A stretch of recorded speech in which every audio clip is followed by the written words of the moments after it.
Hi hello ನಮಸ್ಕಾರ ಸ್ನೇಹಿತರೆ, ಎಲ್ಲರೂ ಹೇಗಿದ್ದೀರಾ? ಎಲ್ಲರೂ ಚೆನ್ನಾಗಿದ್ದೀರಾ ಅಂತ ಅಂದ್ಕೊಂಡಿದ್ದೀನಿ. ನಾನು ಚೆನ್ನಾಗಿದ್ದೀನಿ. ಸೊ ಎಲ್ರಿಗೂ ಇರೋದೊಂದೇ ಜೀವನ ಯೂಟ್ಯೂಬ್ ಚಾನಲ್ಗೆ ಸ್ವಾಗತ ಸುಸ್ವಾಗತ.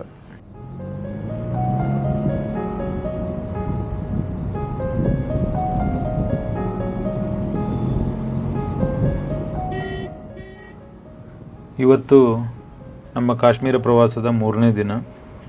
ನಾವಿವಾಗ ಪೆಹಲ್ಗಾಮ್ ಅನ್ನೋ ನಗರದಲ್ಲಿದ್ದೀವಿ.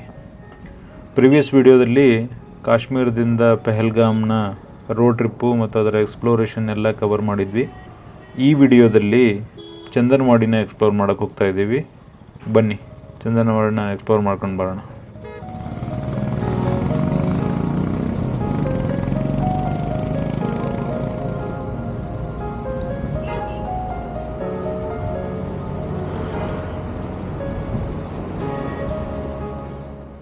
ಇವಾಗ ಸಮಯ ಸುಮಾರು 4 ಗಂಟೆ. ಶ್ರೀನಗರದಿಂದ ಬಂದು ನಮ್ಮ ಹೋಟೆಲ್ನಲ್ಲಿ ಚೆಕ್ ಇನ್ ಮಾಡಿಕೊಂಡು ಫ್ರೆಶ್ ಅಪ್ ಆದ್ವಿ.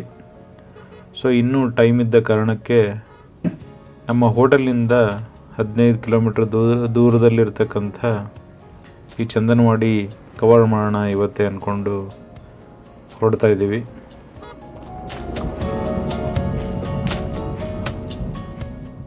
ಚಂದನ್ವಾಡಿಗೆ ಹೋಗೋ ರೋಡು ಬಹಳ ಚಿಕ್ಕದಾಗಿರ್ತಕ್ಕಂಥ ರೋಡು. 2 ಗಾಡಿ ಪಾಸ್ ಆಗಬೇಕು ಅಂತಂದರೆ ಸಿಕ್ಕಾಪಟ್ಟೆ ಸರ್ಕಸ್ ಮಾಡಬೇಕಲ್ಲಿ, ಅಷ್ಟು ಕಿರಿದಾದ ರೋಡು.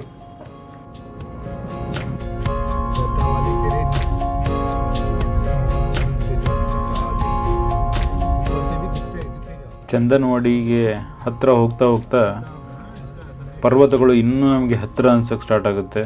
ಪರ್ವತಗಳ ಮೇಲಿನ ಹಿಮಗಳು ಜಾಸ್ತಿ ಸ್ಪಷ್ಟವಾಗಿ ಗೋಚರ ಆಗೋಕ್ಕೆ ಸ್ಟಾರ್ಟ್ ಆಗುತ್ತೆ.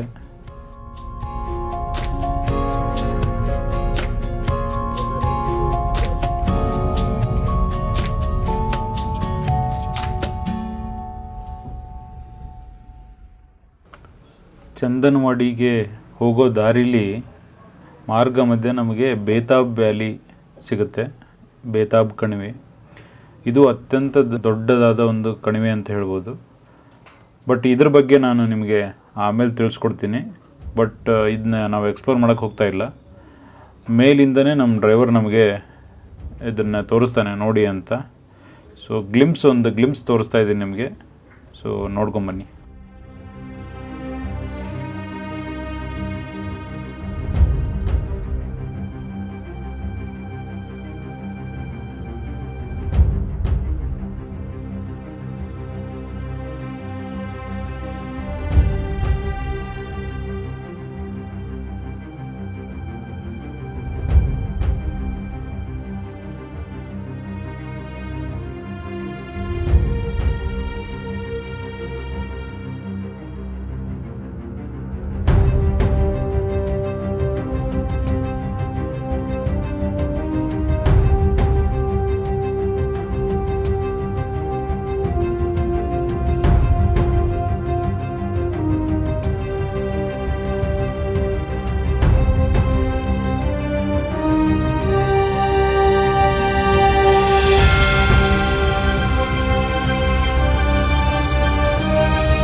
ನಿಮಗೆ ಕಾಶ್ಮೀರದಲ್ಲಿನ ಟ್ರಾನ್ಸ್ಪೋರ್ಟ್ ಬಗ್ಗೆ ನಾನು ಹೇಳಲೇಬೇಕು. ಕಾಶ್ಮೀರದಲ್ಲಿ ಟ್ರಾನ್ಸ್ಪೋರ್ಟ್ ಹೇಗೆ ವರ್ಕ್ ಆಗುತ್ತೆ ಅಂತಂದರೆ, ಕಾಶ್ಮೀರದಲ್ಲಿ ಡಿಫ್ರೆಂಟ್ ಲೊಕೇಶನ್ಗಳಿವೆ. ಅಂದರೆ ಮೇಜರ್ ಸಿಟಿಗಳಿವೆ, ಡಿಸ್ಟಿಕ್ಗಳಿವೆ, ಅದರ ಸುತ್ತಮುತ್ತ ಕೆಲವೊಂದು ಪ್ರೇಕ್ಷಣೀಯ ಸ್ಥಳಗಳಿವೆ. ಬಟ್ ನಾವು ಹೋಗಬೇಕಾದ್ರೆ ಸಿಟಿ ಟು ಸಿಟಿ ಟ್ರಾನ್ಸ್ಪೋರ್ಟೇಷನ್ ಬೇರೆ, ಮತ್ತು ಸಿಟಿಗೆ ಹೋದ್ಮೇಲೆ ಅಲ್ಲಿ ಆ ಸಿಟಿ ಸುತ್ತಾಡಿಸೋಕ್ಕೆ ಟ್ರಾನ್ಸ್ಪೋರ್ಟೇಷನ್ ಬೇರೆ. ಇದು ಮಸ್ಟ್ ಆ್ಯಂಡ್ ಶುಡ್ ಬೇರೆ ಬೇರೆ ತೊಗೊಳ್ಳೇಬೇಕು, ಅಲ್ಲಿನ ರೂಲ್ಸ್ ಕೂಡ ಹೌದು. ಬಟ್ ಇದನ್ನು ಓವರ್ಕಮ್ ಮಾಡೋಕ್ಕೆ ಒಂದು ವಿಧಾನ ಇದೆ. ಏನು ಅಂತ ಹೇಳಿದ್ರೆ, ಅದು ನನಗೆ ಅಲ್ಲೇ ಇರ್ತಕ್ಕಂಥ ಒಬ್ರು ಹೇಳ್ಕೊಟ್ಟಿದ್ದು. ಅದೇನೆಂದರೆ, ನಿಮಗೆ ಪರಿಚಯ ಆಗಿರ್ತಕ್ಕಂಥ ಯಾವುದಾದ್ರೂ ಒಬ್ಬರು ವೈಟ್ ಬೋರ್ಡ್ ವೆಹಿಕಲ್ನ ನೀವು ಕೇಳ್ಬೋದು. ವೈಟ್ ಬೋರ್ಡಿಗೆ ಮಾತ್ರನೇ ಇಲ್ಲಿ ಇಂಟರ್ಸಿಟಿ ಮತ್ತು ಅರೌಂಡ್ ದ ಸಿಟಿ ರೌಂಡ್ಸ್ನ ಎರಡೂ ಒಬ್ಬರೇ ಮಾಡ್ಬೋದಾದ ಒಂದು ಅಲೋವೆನ್ಸ್ ಇದೆ. ಬಟ್ ಅದು ಅಗೇನ್ ಒಂಥರ ಅದನ್ನೆಲ್ಲ ಹೈಡ್ ಮಾಡಿಕೊಂಡು ರೂಲ್ ಬೈಪಾಸ್ ಮಾಡ್ಕೊಂಡು ಮಾಡೋವಂಥ ಮೆಥಡ್ಡು. ಸೊ ಬಟ್ ಅದನ್ನು ನಾರ್ಮಲಾಗಿ ಎಲ್ಲರೂ ಮಾಡ್ತಾರೆ. ಅದನ್ನು ನೀವು ತಲೆಯಲ್ಲಿ ಇಟ್ಕೋಬೋದು, ನಿಮಗೆ ಸ್ವಲ್ಪ ಹಣನೂ ಉಳಿಯುತ್ತೆ ಅಲ್ಲಿ.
ನೀವು ನೋಡ್ತಾ ಇದ್ದೀರಲ್ಲ, ಈ ಗೇಟು ಅಮರನಾಥ್ ಯಾತ್ರೆಗೆ ಹೋಗ್ತಕ್ಕಂಥ ಯಾತ್ರಾರ್ಥಿಗಳ ಚೆಕ್ ಇನ್ ಪಾಯಿಂಟ್ ಅಂತ ಹೇಳ್ಬೋದು. ಸೊ ಇಲ್ಲಿ ಎಲ್ಲರೂ ಅವರು ID ಕಾರ್ಡ್ಸ್ ಎಲ್ಲ ವೆರಿಫಿಕೇಷನ್ ಮಾಡಿಕೊಂಡು ಇಲ್ಲಿಂದ ಮತ್ತೆ ಮುಂದೆ ಸಾಗಬೇಕು.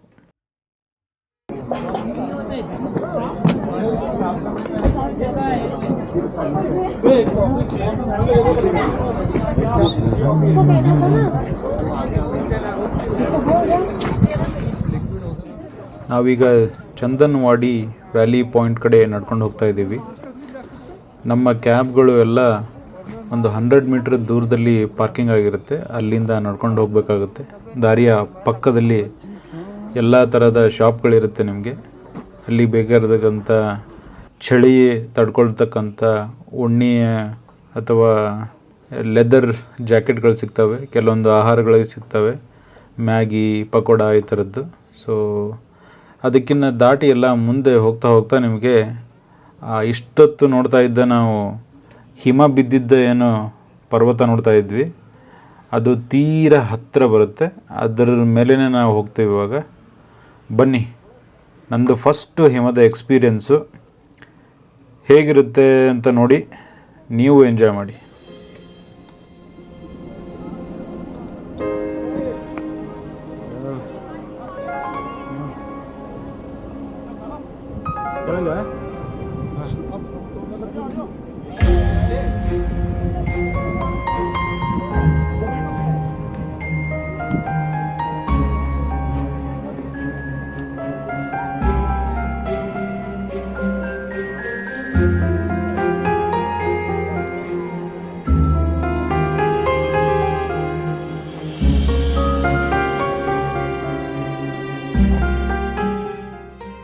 ಸ್ನೇಹಿತರೆ, ನನ್ನ ಈ ಮೊದಲ ಹಿಮನಡಿಗೆಯ ಎಕ್ಸ್ಪೀರಿಯನ್ಸ್ ಬಹಳ ಅದ್ಭುತವಾಗಿತ್ತು.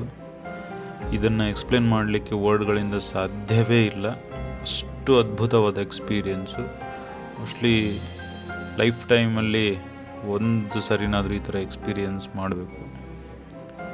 ಆಮೇಲೆ ಈ ಚಂದನವಾಡಿ ಏನು ಅಂತಂದರೆ, ನೀವು ಇಲ್ಲಿ ನೋಡ್ತಾ ಇದ್ದೀರಲ್ಲ, 2 ಬೆಟ್ಟಗಳ ಮಧ್ಯೆ ಹಾದು ಹೋದರೆ ನಿಮಗೆ ಅಮರನಾಥ್ ಯಾತ್ರಾದ ಸ್ಟಾರ್ಟಿಂಗ್ ಪಾಯಿಂಟ್ ಅದು. ಅಲ್ಲಿಂದ ಅಮರನಾಥ್ ಯಾತ್ರೆಗೆ ಟ್ರೆಕ್ಕಿಂಗ್ ಸ್ಟಾರ್ಟ್ ಆಗುತ್ತೆ. ಇದು ಶಾರ್ಟ್ಕಟ್ ವೇ ಅಮರನಾಥ್ ಯಾತ್ರೆಗೆ ಹೋಗೋದಕ್ಕೆ.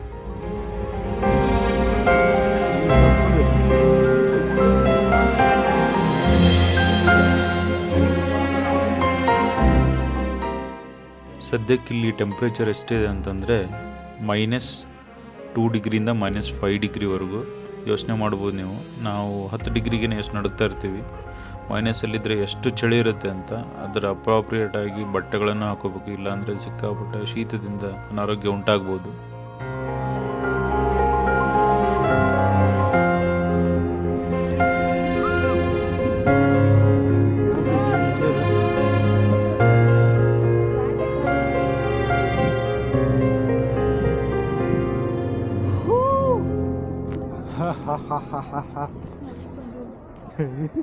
We made it to ice. Slow. No running, huh? Shit. I told you.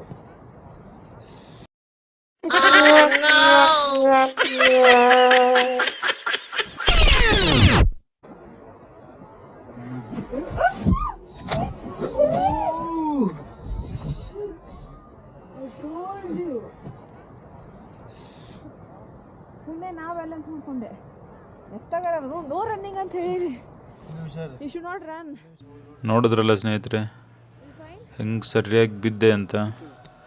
ಎಲ್ಲ ಪ್ರಿಪೇರ್ ಆಗಿ ಹೈಕಿಂಗ್ ಶೂ ಹಾಕ್ಕೊಂಡು ಹೋದ್ರೂ ಈ ಥರ ಬಿದ್ದೆ ನಾನು. ಇದು ಯಾಕೆ ಅಂತಂದರೆ, ಟೆರೇನ್ ಅರ್ಥ ಮಾಡ್ಕೊಂಡು ನಡಿಬೇಕು ಯಾವತ್ತು ಹೊಸ ಟೆರೇನ್ನಲ್ಲಿ. ಇದು ಫ್ರೀಸ್ ಆಗಿ, ಮಂಜುಗಡ್ಡೆ ಫ್ರೀಸ್ ಆಗಿ ಆ ಥರ ಆಗಿರುತ್ತೆ. ಬಟ್ ಮೇಲ್ಗಡೆ ನಿಮಗೆ ಅದು ದಾರಿ ಥರ ಕಾಣ್ತಾ ಇರುತ್ತೆ, ಒಳಗಡೆ ಫ್ರೀಸ್ ಆಗಿರೋ ಮಂಜುಗಡ್ಡೆ ಅಥವಾ ಐಸ್ ಇರುತ್ತೆ. ನೀವು ಕಾಲಿಟ್ಟಾಗ ಸಡನ್ನಾಗಿ ಜಾರೋ ಚಾನ್ಸಸ್ ಇರುತ್ತೆ. ಬಹಳ ಹುಷಾರಾಗಿರಬೇಕು ಯಾವಾಗಲೂ ಹೊಸ ಟೆರೇನ್ನಲ್ಲಿ. ಸೊ ಅದನ್ನು ಬಹಳ ಟೇಕ್ ಕೇರ್ ಮಾಡಿ. ಎಕ್ಸೈಟ್ಮೆಂಟ್ ಒಂದು ಕಡೆ ಇರುತ್ತೆ, ನಾವು ಎಚ್ಚರದಿಂದ ಇರಬೇಕು.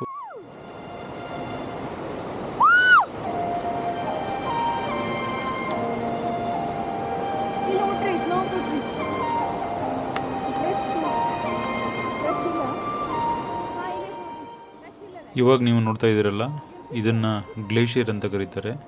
ಅಂದರೆ ಪರ್ವತಗಳಿಂದ ಹರಿದು ಬರ್ತಕ್ಕಂಥ ನೀರು ಒಂದು ಕಡೆ, ಬಟ್ಟು ಸಿಕ್ಕಾಪಟ್ಟೆ ನೆಗೆಟಿವ್ ಟೆಂಪ್ರೇಚರ್ ಅಥವಾ ಕೋಲ್ಡ್ ಎನ್ವಿರಾನ್ಮೆಂಟ್ನಿಂದ ಆ ನೀರು ಅರ್ಧ ಮಂಜುಗಡ್ಡೆ ಆಗಿಬಿಟ್ಟಿರುತ್ತೆ, ಅರ್ಧ ಲಿಕ್ವಿಡ್ ಫಾರ್ಮ್, ಅರ್ಧ ಸಾಲಿಡ್ ಫಾರ್ಮ್, ಆ ಥರ ಅದು ಹರಿತಾ ಇರುತ್ತೆ. ಅದನ್ನೇ ನಾವು ಗ್ಲೇಷಿಯರ್ ಅಂತ ಕರಿತೀವಿ. ಸೊ ಅದ್ಭುತ ಒಂದು ದೃಶ್ಯ.